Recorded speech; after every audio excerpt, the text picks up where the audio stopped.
السلام عليكم ورحمة الله وبركاته. دعوة هدي أدنى عصب تهي channel كينان فضلا سبسكرايب سار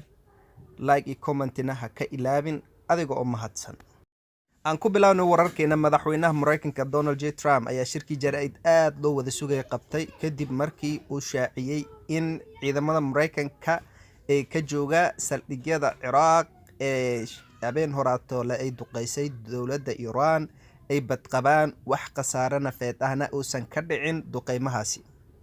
Madaxweynaha Mareykanka ayaa intaasi sii raaciyay in ciidamadiisa jooga Ciraaq ay weli sii joogi doonaan aysan ka bixi doonin inta laga ciribtirayo argagixisada iyo kuwa argagixisada u adeega oo dabcan uu la jeedo dowladda Iran. madaxda caalamka ayaa sidoo kale iyagana ka hadlay waxa ka mid ahaa madaxweynaha dalka Russia oo sheegay in haddii bariga dhexe oo dagaalka qarxo ay noqon doonto dagaal lisku adeegsado hubka wax gumaade loo yaqaan nuclearka. sidoo kale waxa ka hadleen madax iyo siyaasiyiin. qobarada siyaasadda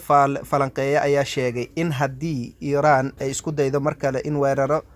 argudasho ay ku qaado dalka Mareykanka sida labadii weerar ee ugu dambeeyay ee xalay iyo habeen horaatay ku qaaday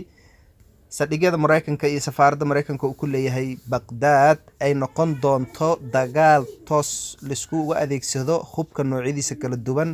ayna dhici doonto in mandaqada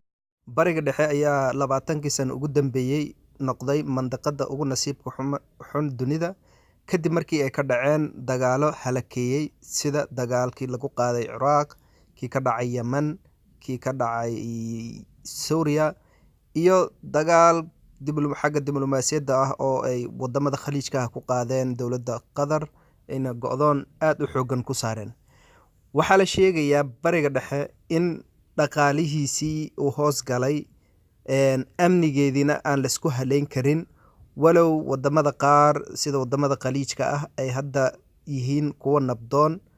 waliba ku naaloonaya barwaaqo iyo ganacsi aad u sareeya walow marmar dhaqaalahooda iyagana uu hoos u dhaco. daawade haddii wararkan ay yihiin warar ku qanciyay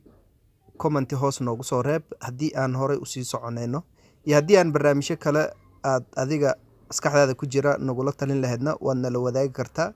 aad ugu mahadsantahay daabashadaada waa kulanti dambe oo xiiso leh ayaa idin leenahay fi amaanillah. assalaamu calaykum.